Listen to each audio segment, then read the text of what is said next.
দিন আজকের দিনে সমস্ত এলাকাবাসীর উদ্দেশ্যে কি বার্তা দিতে চাইছেন?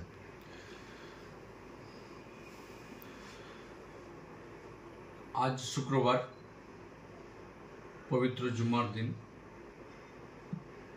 আমি সমস্ত মুসলিম ভাইদেরকে বলবো কি আল্লাহর নির্দেশ অনুযায়ী আপনারা সকলে জুম্মার নামাজ আদায় করুন এবং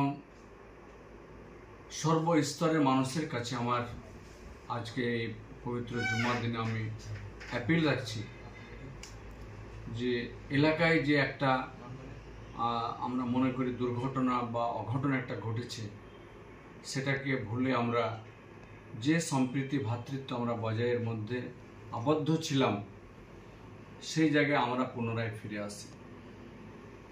কারণ ঘৃণার বদলে ঘৃণা ঠিক নয়, ঘৃণার বদলে দরকার হচ্ছে প্রেম ভালোবাসা। কাজে এই প্রেম ভালোবাসার মধ্যে দিয়ে আমরা ঘৃণাকে দূর করতে পারবো, এটা আমরা নিশ্চিত।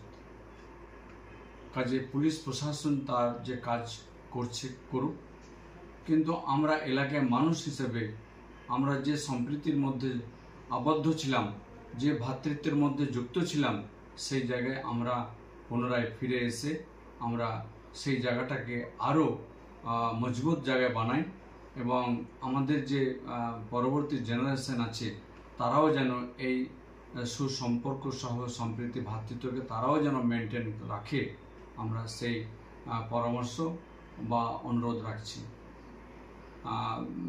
পাশাপাশি আপনাদের চ্যানেলের মাধ্যমে আমি সমস্ত ব্যবসায়ীদের উদ্দেশ্যে বলছি, সর্বস্তরের ব্যবসায়ী, ছোট মাঝারি বড়, যিনারা যে যে ব্যবসা করে থাকেন, আপনাদের মাধ্যমে ক্রেতারা তাদের নিত্য প্রয়োজনীয় জিনিস পেয়ে থাকেন। কাজে আপনারাও আপনাদের ব্যবসাটাকে দোকানপাট চালু করুন এবং চালু করে আর কি আপনাদের কাছে ক্রেতারা পৌঁছাক, আপনারাও ক্রেতার সঙ্গে নিজেদের বার্তালাপ করুন, দেখবেন সমস্ত জিনিস আবার আগের জায়গায় আমরা ফিরে আসতে পারবো। মানুষ তার নিজের প্রয়োজনীয় জিনিসটাও পাবে এবং ব্যবসায়ী তার নিজের ব্যবসাটাকেও ঠিক সঠিক জায়গায় রাখতে পারবে বলে আমি বিশ্বাস রাখি। এবং আমার সকলের কাছে পুনরায় আরও একবার অ্যাপিল রাখছি যে আসুন আমরা সম্প্রীতি ভ্রাতৃত্বকে আমরা সকলে অটুট বন্ধনে আবদ্ধ রাখি।